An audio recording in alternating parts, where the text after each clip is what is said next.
Bismillahirrahmanirrahim. Assalamualaikum warahmatullahi wabarakatuh. Alhamdulillah rekan-rekan, pada kesempatan hari ini, hari Sabtu malam Ahad ini, kita bertemu dalam perkuliahan post semester ini. Insya Allah kita masuk pada perkuliahan teknik kendali digital. Teman-teman, selamat bertemu kembali dengan saya. Sebelumnya mungkin beberapa rekan-rekan telah bertemu dengan saya di perkuliahan yang lain. Mungkin ada yang belum bertemu, selamat datang di kelas saya. Insya Allah pada semester ini saya diberikan kepercayaan untuk menyampaikan atau memangku perkuliahan sistem kendali digital. Bagi rekan-rekan yang mungkin sebelumnya telah mengambil perkuliahan tentang dasar sistem kontrol, mudah-mudahan ini menjadi lanjutan dari perkuliahan yang lalu, dan ada banyak hal yang sangat terkait antara perkuliahan dasar sistem kontrol dengan perkuliahan yang kita pelajari pada kali ini. Sebelum masuk pada perkuliahan, saya ingin sampaikan pada rekan-rekan doa untuk kita semua agar Allah Ta'ala memberikan pada kita kesehatan, baik bagi kita pribadi dan juga untuk keluarga kita semua, karena kondisi saat ini di negeri kita masih dalam kondisi pandemi. Jadi bagi rekan-rekan semua agar selalu menjaga diri, menjaga keluarga, tetap jalankan protokol kesehatan, dan jangan lupa untuk berdoa, insya Allah. Rekan-rekan sekalian, perkuliahan kita hari ini masuk pada pembahasan tentang pengenalan sistem kendali digital ya. Jadi bagian pertama, karena memang dari kurikulum yang sudah disusun, ada beberapa hal yang paling tidak 2 pertemuan ini kita akan mengenal terlebih dahulu bagaimana sistem kendali digital itu. Dan saya yakin teman-teman yang sudah mengambil perkuliahan dasar sistem kontrol pasti sudah lebih lebih paham, atau mudah-mudahan ini menjadi penguatan dari perkuliahan dasar sistem kontrol. Oke. Dan saya memang sengaja tidak melaksanakan perkuliahan Zoom dengan rekan-rekan. Saya mohon maaf karena dengan keterbatasan waktu yang ada, namun saya berusaha untuk memanfaatkan semaksimal mungkin dalam penyelenggaraan perkuliahan pada semester ini, karena juga mahasiswa Keranggan hampir sedikit lagi ya. Mungkin semester depan sudah hampir habis, dan ini menjadikan motivasi saya untuk terus menjawab kepercayaan dari jurusan kepada saya dalam memangku perkuliahan ini. Baik rekan-rekan sekalian, kita coba masuk pada PPT kita hari ini. Saya matikan dulu ininya. Mudah-mudahan apa yang saya buat dalam video ini bisa difahami dan bisa di review kembali ya. Jadi saya berharap kenapa dalam bentuk PPT dan dalam bentuk video seperti ini di YouTube, karena saya berharap nanti mungkin dapat direview pada kesempatan-kesempatan yang lain. Dan saya yakin teman-teman sangat familiar sekali dengan YouTube dan tidak ada salahnya ya. Mungkin saya bukan YouTuber yang ternama dan lihai dalam menyampaikan video, tapi saya mencoba apa yang bisa saya lakukan di kesempatan ini. Oke. Rekan-rekan sekalian, di sini saya di slide awal ini saya ingin sampaikan sebuah tulisan dari Profesor Robert Seedorf ya, sebuah dalam bukunya Modern Control System. Beliau mengatakan bahwasanya dalam pendahuluan bukunya, engineering itu bidang engineering itu sangat mengutamakan atau mendahulukan pemahaman dan pengendalian terhadap material. Material ini maksudnya adalah alam ya, bahwa alam ini penuh dengan material-material yang Allah ciptakan pada kita, untuk kita manusia, dan sumber daya alam yang ada ini menjadi untuk kepentingan kehidupan manusia. Dan bidang engineering adalah satu pemahaman bagaimana kita dapat mengendalikan semua material yang ada di bumi ini, dan semua sumber daya alam ini bisa digunakan sebaik mungkin untuk kehidupan manusia. Sehingga bidang sistem kontrol atau control system engineering ini juga demikian ya. Jadi seperti namanya, yaitu kontrol, sehingga dari pemahaman atau bidang ilmu control system engineering ini mengutamakan pada pemahaman dan pengendalian bagian dari lingkungan yang ada pada kita. Dan kita tahu bahwasanya material atau lingkungan kita yang kita kenal dengan sistem ya, ada sistem antariksa, di dalam bumi juga ada banyak sistem yang sangat kompleks ya, selain sistem kehidupan manusia itu sendiri, tapi sistem alam yang begitu sangat kompleks. Dan control system engineering itu berfungsi untuk bagaimana kita sebagai manusia melakukan atau mengendalikan itu semua. Dan tujuannya adalah agar dapat menghasilkan sebuah produk yang ekonomis dan bermanfaat pada masyarakat. Itu tulisan yang sangat baik sekali oleh Profesor Robert Seedorf yang memberikan gambaran apa sih sebenarnya control system engineering itu. Selanjutnya, dan kita masuk lagi lebih dalam tentang kontrol, dan kita tahu bahwasanya sebuah sistem kontrol atau sistem kendali adalah sebuah interconnection ya, Jadi sistem kontrol adalah sebuah interconnection beberapa komponen yang membentuk sebuah konfigurasi sistem yang pada akhirnya menghasilkan sebuah respon dari sistem atau menghasilkan hasil yang diharapkan. Dari gambar di samping tulisan ini kita punya input, kemudian ada proses, dan kemudian ada output gitu ya. Ini gambaran secara umum dari sebuah sistem kontrol atau sistem kendali. Artinya dalam sebuah sistem kontrol itu ada interkoneksi dari input menuju output melalui sebuah proses. Sebuah sistem kendali ada dua macam ya, ada yang kita kenal dengan open loops dan ada yang kita kenal dengan closed loop ya. Open loop ini adalah kontrol yang sebenarnya banyak dilakukan atau banyak yang kita gunakan dalam kehidupan keseharian kita ya. Contoh seperti misalnya ketika kita membuat katakanlah menghangatkan air secara manual ya di kompor, itu kan kita menggunakan sebuah sistem open loop ya, di mana desired output response-nya adalah air hangat gitu ya. Kemudian kontrolernya adalah kita sendiri. Sedangkan aktuatornya adalah kompor yang memanaskan tungku yang ada airnya di dalamnya, dan proses di mana tungku itu yang dipanaskan oleh kompor kemudian menghangatkan air yang ada di dalam tungku tersebut dan menghasilkan output. Seberapa panas ya tergantung kontrolernya. Kalau kita menggunakan kontrol manual, artinya tergantung kita bagaimana kita merasakan atau mensensing ya, baik dengan tangan gitu ya, dengan kira-kira kita simpan tangan kita di atas tungku, kemudian ini udah cukup hangat, sepertinya udah cukup untuk mandi di saat kondisi sedang dingin, seperti itu.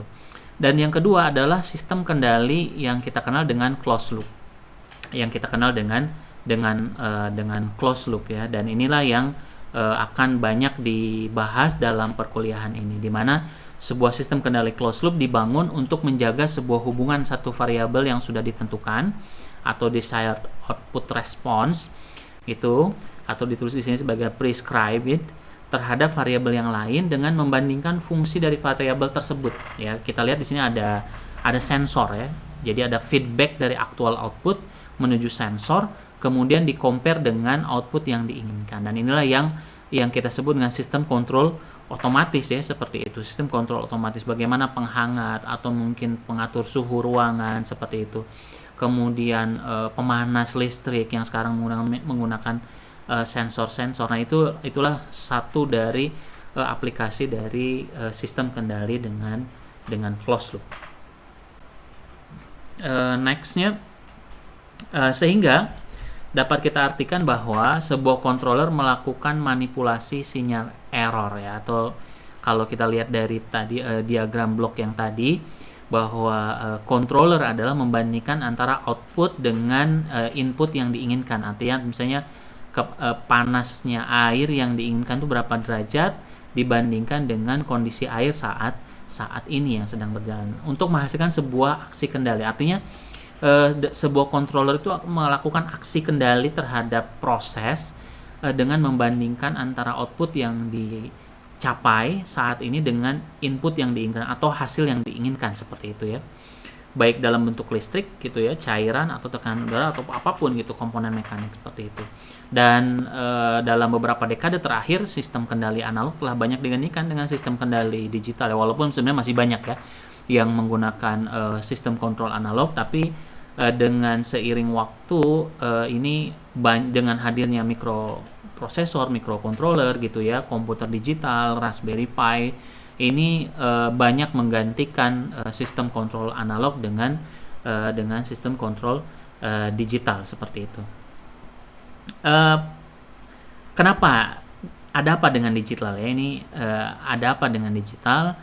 Paling tidak kendali digital menawarkan beberapa kelebihan dibandingkan dengan kendali analog. Paling tidak ada 5 hal yang saya tuliskan atau saya kutip di sini dari profesor dari Sami Fadali ya, dari Sami Fadali. Paling tidak ada 5 hal yang di mana kendali digital menawarkan banyak kelebihannya. Yang pertama adalah akurasi. Jadi sinyal digital ini menawarkan akurasi. Kenapa? Karena dengan kombinasi 12 bit misalnya merepresentasikan satu sinyal, itu membuat sinyal ini menjadi sangat akurat gitu ya. 12 bit itu kan banyak sekali gitu. Artinya apalagi dengan kontrol yang sekarang mungkin lebih dari 12 bit. Seperti itu. Artinya semakin satu sinyal itu direpresentasikan dengan bit yang banyak, ini menghasilkan akurasi yang lebih tinggi.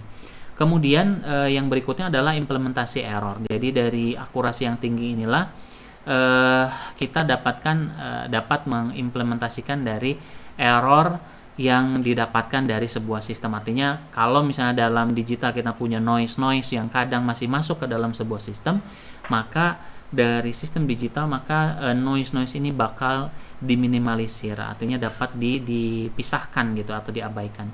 Yang ketiga adalah fleksibilitas, di mana kendali digital menggunakan firmware, software yang dapat dimodifikasi dan seiring waktu terus diupdate seperti itu, sehingga tidak menjadi satu yang baku. Artinya ini dapat berubah, sebuah kontrol dapat berubah karena kita menggunakan firmware atau software. Yang keempat adalah kecepatan, yang kita tahu bahwasanya komputer bekerja sangat cepat. Artinya saat ini misalnya kita memiliki beberapa prosesor ya mungkin sekitar 3 GHz gitu ya, 4 GHz. Itu membuat kecepatan kerja dari kontrol pun menjadi sangat cepat, dan itu menguntungkan bagi kita. Tapi memang ada beberapa hal yang kadang juga kecepatan itu juga menjadi hal yang harus diatur, karena terlalu cepat juga nanti bahaya misalnya, atau terlalu lambat juga menjadi bahaya, dan itu fungsinya dari seorang engineer bagaimana menempatkan antara kecepatan itu dalam sebuah sistem. Dan yang terakhir adalah biaya. Jadi hal yang paling sangat menonjol dalam sistem kontrol digital adalah biaya yang sangat murah. Artinya kita tahu dengan adanya digitalisasi sebuah material ya, kita menggunakan transistor, IC, microchip gitu, yang semakin hari semakin murah, dan itu membuat produksi katakanlah seperti handphone aja gitu ya. Handphone sekarang ini mungkin bisa di kisaran di bawah 1 juta pun ada, seperti itu ya. Artinya hal itu yang membuat sebuah sistem ini menjadi sangat menarik dan banyak digunakan bagi masyarakat umum ya, tidak hanya industri besar saja, tapi industri kecil pun bisa menggunakannya. Berikutnya saya ingin sampaikan yaitu struktur digital control system ya. Sebuah sistem kendali kontrol itu mendapatkan input yang kemudian yang diproses dan dikirim sinyal kontrol pada aktuator ya. Artinya komputer ini atau controller ini adalah membandingkan antara input yang diberikan dengan sensor ya, dengan sensor. Artinya sensor ini menjadi sangat penting dalam sistem kontrol, di mana sensor ini memberikan masukan ke dalam komputer, ke dalam sistem kontrol.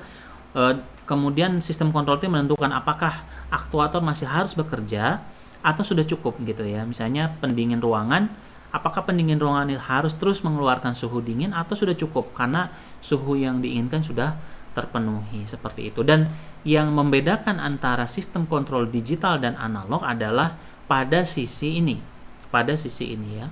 Jadi mungkin aktuator dan sensornya masih menggunakan aktuator dan sensor analog gitu ya, seperti pemanas, pendingin gitu kan. Sensornya pun mungkin menggunakan sensor-sensor yang ada seperti itu. Tapi yang membedakannya adalah ini, dimana ketika kita menggunakan kontrol sistem yang digital yang berupa komputer, maka kita butuh adanya converter dari analog to digital yang kita kenal dengan analog to digital converter, di mana ini mengkonvert dari sensor yang berupa sinyal analog kemudian didigitalisasi, kemudian diolah oleh komputer dibandingkan dengan reference input, kemudian aksi kontrolnya atau errornya itu di-convert lagi menjadi analog, yaitu dengan digital to analog converters, dan kemudian menggerakkan aktuator dan akhirnya mendapatkan hasil kontrol yang diinginkan, seperti itu. Jadi teman-teman bisa yang sudah yang mengikuti dasar sistem kontrol pasti sudah mengenal blok diagram ini. Dan yang membedakan antara digital control system dan analog control system adalah adanya converter ini, yaitu ADC, analog to digital converter, dan digital to analog converter ya, seperti itu. Ini ada beberapa ada beberapa contoh ya, ada beberapa contoh nih yang menerapkan digital control system. Di sini disebut closed loop drug delivery system. Artinya ini bagaimana ketika seorang sakit itu dibutuhkan pemompa obat yang otomatis sesuai dengan kondisi dalam tubuh gitu ya, seperti itu. Sehingga alat bantu ini dapat menangani secara otomatis obat yang dimasukkan ke dalam darah di dalam tubuh ini tergantung dari kondisi tubuh itu sendiri, seperti itu. Jadi ini salah satu kontrol. Artinya misalnya dalam tubuh ini kita kekurangan, ada hormon yang kurang dan disensing oleh blood sensor, kemudian ini masuk kepada controller dan ini memberikan informasi bahwasanya pasien ini dibutuhkan suntikan hormon gitu ya, agar kondisi pasien ini menjadi stabil. Ketika kondisi hormon itu setelah stabil, maka blood sensor ini mendeteksi nilai yang terkini ya yang didapat, maka dia masuk lagi ke controller dan membandingkan dengan reference input, dan katakanlah sudah cukup, maka pompa obat ini atau pompa hormon ini kemudian berhenti, seperti itu ya. Jadi ini memang gambaran awal yang saya pikir teman-teman juga sudah paham ya, dengan bagi yang teman-teman yang sudah mengambil perkuliahan perkuliahan dari dasar sistem kontrol. Kemudian satu hal lagi, misalnya ini yang tadi ya. Jadi yang tadi seperti saya sampaikan, misalnya ini pasien, kemudian kondisi pasien itu dideteksi oleh blood sensor, kemudian sensor ini di-convert menjadi analog to digital converter agar bisa diproses oleh komputer dibandingkan dengan reference blood level gitu ya.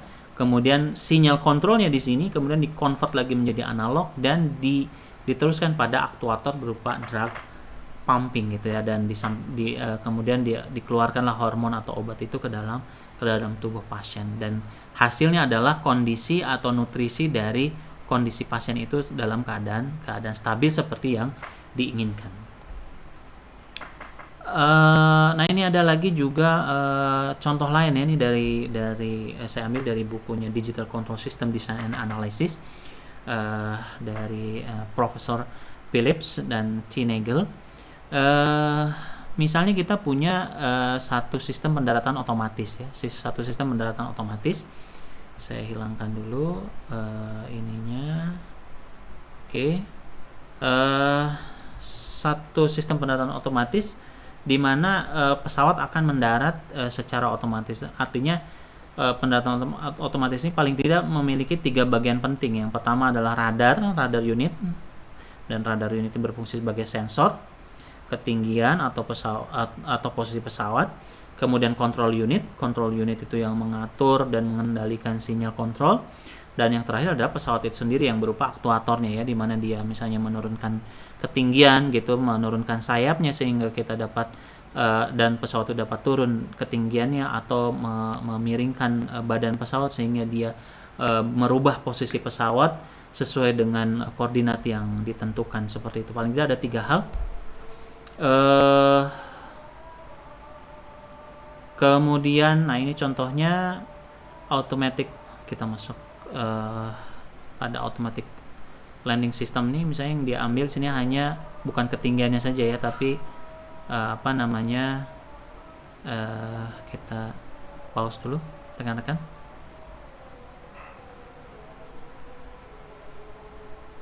Kita dengar ke jeda adzan dulu ya. Bismillahirrahmanirrahim. Rekan-rekan, alhamdulillah kita lanjutkan.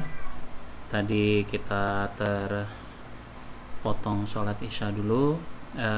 Kita akan lanjutkan tadi sampai automatic aircraft landing systemnya. Jadi ini salah satu contoh lain dari digital control system, dimana tadi saya sudah sampaikan sebelum jeda tadi bahwasanya sistem pendaratan pesawat secara otomatis paling tidak ada 3 bagian penting. Yang pertama adalah radar sebagai sensor, kemudian kemudian ada control unit yang ini ada di ruangan kontrol. Kemudian yang berikutnya adalah pesawat itu sendiri, artinya pesawat sebagai aktuator. Nah, radar unit yang berfungsi sebagai sensor mendeteksi antara ketinggian atau posisi pesawat yang ditentukan oleh control unit. Nah, dalam contoh ini di bukunya Christopher Phillips, Profesor Phillips dan T. Nagel, beliau ini menyederhanakan dengan menghilangkan ketinggian ya, aspek ketinggian. Jadi yang hanya diambil adalah hanya posisi. Jadi artinya bagaimana mengontrol pesawat itu berada pada posisi tengah landasan pacu atau landasan mendarat, sehingga setelah posisi berada di tengah-tengah runway atau runway center line, ini baru pesawat menurunkan ketinggiannya. Nah, artinya ini merupakan satu hal yang harus kita pahami juga dalam sebuah pemahaman terhadap sistem untuk mempermudah atau menyederhanakan dalam satu sistem yang kompleks, maka kita harus memecah-mecah menjadi beberapa bagian. Nah, ini adalah kalau misalnya sistem automatic aircraft landing system adalah satu hal yang kompleks, maka kita bisa pecah menjadi beberapa bagian. Dan yang dijelaskan dalam contoh yang ini adalah bagaimana menggiring pesawat berada pada runway center line, artinya membawa pesawat pada posisi center line runway, artinya dia sebelum menurunkan ketinggiannya dia berada di tengah-tengah jalur pendaratan, seperti itu. Kurang lebih gambarannya seperti ini, teman-teman. Diagram blok di samping ini menunjukkan bahwasanya posisi pesawat dideteksi oleh radar dengan interval waktu T. Artinya di sini ketika kita berbicara digital control, maka ada yang selalu dekat atau selalu ada dalam digital control system, yaitu sampling.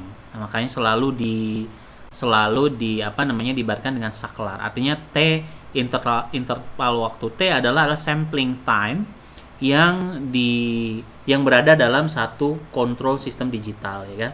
Seperti itu. Nah, ini data yang masuk ke dalam radar itu berupa discrete signal ya, artinya bukan continuous signal. Jadi berupa discrete signal karena ini on off ya.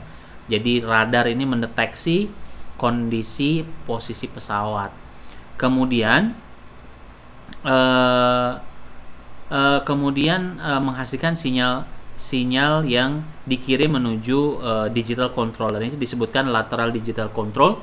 Lateral itu adalah posisi di mana pesawat berada dalam titik tengah landasan, seperti itu.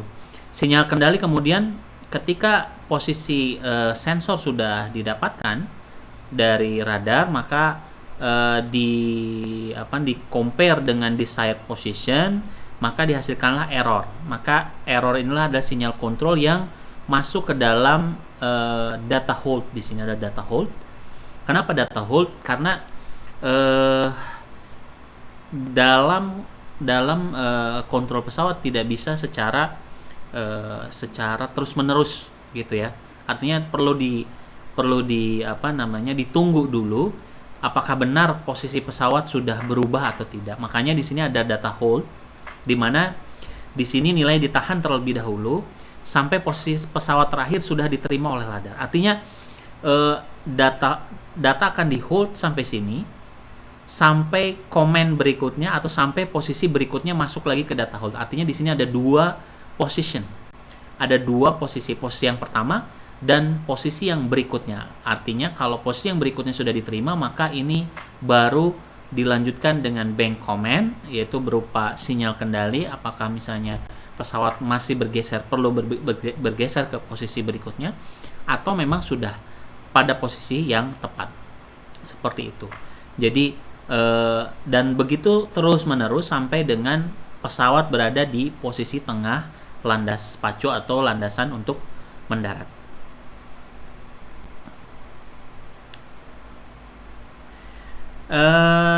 Pada contoh kasus ini terdapat dua parameter tambahan, ya. Di situ dituliskan ada W dalam kurung T, artinya adalah wind, yaitu parameter angin di udara yang mempengaruhi, yang pasti sangat mempengaruhi laju pesawat, dan ini harus diperhitungkan. Juga yang berikutnya adalah radar noise, karena radar yang berupa bentuknya antena pasti akan ada noise di situ, yaitu noise temperatur, kemudian kelembaban udara yang ini akan menyebabkan sensitivitas radar itu terpengaruhi. Artinya ada dua hal di sini, yaitu yang pertama wind, yang ini wind ya, ada angin, aspek angin, dan ada aspek radar. Namun untuk pembahasan studi atau untuk menyederhanakan analisa ini, maka kedua parameter ini dianggap ideal. Artinya walaupun sebenarnya dalam kondisi yang real kita harus memperhitungkan kedua parameter ini, karena pada tataran praktis kedua parameter ini haruslah dihitung agar menjadi kondisi sangat real, karena bahaya ketika tidak dipertimbangkan, ya kan. Karena angin ini pasti yang ada, sudah pasti berhadapan dengan pesawat, dan radar noise pun itu hal yang niscaya dan tidak bisa dihindarkan. Nah, dalam sistem kontrol itu ada beberapa problem, ya, ada beberapa problem. Jadi secara umum sebuah controller harus mempertimbangkan beberapa hal yang menjadi bagian penting dalam desain sebuah controller, yaitu beberapa masalah-masalah. Yang pertama adalah disturbance rejection, yang tadi ya, seperti angin, kemudian noise, seperti itu. Kemudian steady state error, artinya steady state error itu adalah kondisi di mana controller itu mencapai atau batas error di mana dalam toleransi aman, ya. Dalam toleransi aman, artinya steady state error itu artinya ketika controller atau plan yang dikendalikan oleh sistem kontrol berada pada ambang antara antara nilai yang ditentukan dengan kondisi yang sesungguhnya mungkin sedikit lagi tapi tidak bisa mencapai, dan itu adalah kondisi steady state error gitu ya. Jadi seberapa besar error yang bisa ditoleransi dari kondisi plan terhadap nilai yang diinginkan. Yang berikutnya adalah transient response. Nah, transient response ini adalah kondisi di mana perubahan atau pergerakan dari plan yang digerakkan oleh sistem kontrol. Jadi contoh tadi pesawat, maka transient response adalah bagaimana perpindahan pesawat dari satu posisi ke posisi yang ditentukan itu hasilnya seperti apa. Karena nggak mungkin sebuah pesawat itu kemudian tiba-tiba berbelok secara ekstrim, ya kan, karena itu akan membahayakan juga. Dan begitu pula dengan kondisi-kondisi yang lain, misalnya motor, kemudian lift. Jadi perubahan dari satu posisi ke posisi lainnya itu yang dikenal dengan transient response. Dan yang terakhir adalah sensitivity to parameter change in the plan. Jadi artinya sensitivitas terhadap parameter-parameter yang berubah. Itu juga harus dipertimbangkan dan harus diselesaikan permasalahan itu. Sehingga untuk mengatasi masalah-masalah yang muncul pada sebuah controller, paling tidak ada beberapa solusi yang harus dipertimbangkan. Paling tidak di sini saya tuliskan ada 6 solusi. Yang pertama, pemilihan sensor yang paling tepat, kemudian pemilihan aktuator yang paling tepat, kemudian model atau persamaan matematika dari plan, sensor, dan aktuator yang akurat dan tepat, mendesain dasar pada model yang dikembangkan, kemudian mengevaluasi sistem secara melalui simulasi dan mengujinya secara fisik. Artinya perlu ada evaluasi sistem melalui simulasi dan melakukan iteration, artinya prosedur berulang. Artinya ketika kondisi ini belum stabil, terus kemudian dicarikan model atau formula yang paling stabil. Karena dalam sebuah desain kontrol tidak bisa sekali jadi. Artinya kita butuh iteration, artinya pengulangan yang hasilnya mendapatkan nanti produk atau plan yang dapat dikontrol secara stabil. Karena apalah artinya sebuah controller kalau plan yang dikontrol itu tidak stabil gitu. Jadi tidak ada fungsinya itu kontrol kalau memang tidak dalam kondisi stabil. Maka nilai stabilitas ini nanti teman-teman juga akan belajar bahwa parameter kestabilan itu adalah parameter yang paling sangat dijaga dalam sistem kontrol ini, baik digital ataupun analog. Berikutnya adalah relationship mathematical to physical. Artinya saya ingin menyampaikan pada rekan-rekan semua bahwasanya dalam tidak hanya dalam sistem kontrol digital, sebenarnya dari semua cabang ilmu di teknik ya, tidak hanya teknik elektro, maka pasti ada korelasi antara matematika dan fisik gitu ya, fisik sistem. Artinya dari fisik sistem itu harus diformulasikan ke dalam bentuk matematika. Makanya beberapa pertemuan ke depan maka kita akan bersinggungan dengan formula-formula matematik gitu ya. Setelah problem itu diformulasikan, maka problem itu diselesaikan secara matematik, yaitu problem itu diselesaikan secara matematik. Maka ini yang ada dalam lingkaran conceptual aspect. Ini adalah bagaimana problem itu dimodelkan dalam matematik, kemudian diselesaikan dalam matematik, kemudian solusi ini diterjemahkan kembali menjadi physical system, artinya dalam bentuk sistem fisik. Artinya dari matematika, solusi matematika kemudian diwujudkan dalam bentuk physical system. Dan ketika belum stabil, maka ini dikembalikan lagi ke dalam formula matematik yang ini masih dalam problem, kemudian diselesaikan dan terus seperti ini sampai dengan menghasilkan kondisi sistem yang stabil. Dan ini menjadi sangat penting untuk disampaikan pada teman-teman semua.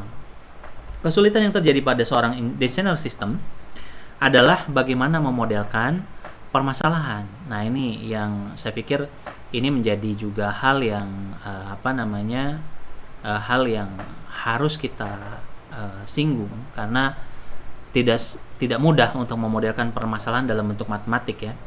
Kemudian menemukan solusi matematikanya dan kemudian dikembalikan pada dalam bentuk fisiknya, sehingga beberapa sistem kontrol tidak dibuat dalam hal ini beberapa sistem kontrol tidak dibuat dengan pendekatan model matematik gitu ya. Ada beberapa yang menggunakan trial and error, dan namun tidak bisa semua hal dibangun dengan trial and error. Jadi misalnya kita membuat sistem ulang-alik gitu ya, pesawat ulang-alik yang kita nggak tahu itu apakah sampai atau tidak ke Mars atau kemana gitu ya, nggak mungkin kita dengan trial and error. Artinya kita harus lakukan sesuatu yang sistem kontrol itu dalam bentuk yang model matematik yang bisa disimulasikan dan kita selesaikan secara matematik, kemudian kita modelkan kembali menjadi solusi fisik seperti itu. Nah rekan-rekan, saya pikir inilah yang dibahas dari pertemuan ini. Maka mudah-mudahan ini menjadikan gambaran yang ya mungkin sedikit memberikan gambaran. Insya Allah mungkin pekan berikutnya kita akan masuk pada pembahasan pengenalan bagian kedua, yang itu yang mana saya ingin mengajak teman-teman untuk belajar untuk menerjemahkan dan memodelkan dalam bentuk diagram blok beberapa contoh-contoh kasus dalam desain sistem kontrol ya. Insya Allah mudah-mudahan kita akan bertemu lagi di pekan berikutnya, di post pekan kedua insya Allah. Dan di pekan ini saya sisipkan ada tugas besar ya. Jadi walaupun tugas besar ini biasanya dimulai pada pekan kedua atau ketiga, tapi saya ingin masukkan dalam pekan pertama. Namun jangka waktunya ini masih bukan pekan ini diselesaikan, tapi pekan berikutnya ya, pada tanggal 19 Maret. Jadi teman-teman masih punya waktu. Dan apa yang ditugaskan dalam tugas besar ini adalah sebenarnya yang akan dibahas juga pada pekan depan ya insya Allah. Jadi bagaimana kita membuat sebuah blok diagram sistem dalam beberapa contoh kasus dan memodifikasi blok diagram tersebut dari bentuk analog menjadi sistem kontrol digital seperti itu teman-teman. Itulah mungkin yang bisa saya sampaikan pada video perkuliahan post pada pekan ini. Saya mohon maaf jika ada kekurangan dari video yang saya sampaikan ini. Mudah-mudahan pada pekan-pekan berikutnya bisa diperbaiki insya Allah. Saya cukupkan sekian, saya mohon maaf, saya pamit undur diri. Assalamualaikum warahmatullahi wabarakatuh. Mudah-mudahan teman-teman pada sehat-sehat semua. Amin amin ya Allah ya Rabbal alamin. Assalamualaikum warahmatullahi wabarakatuh.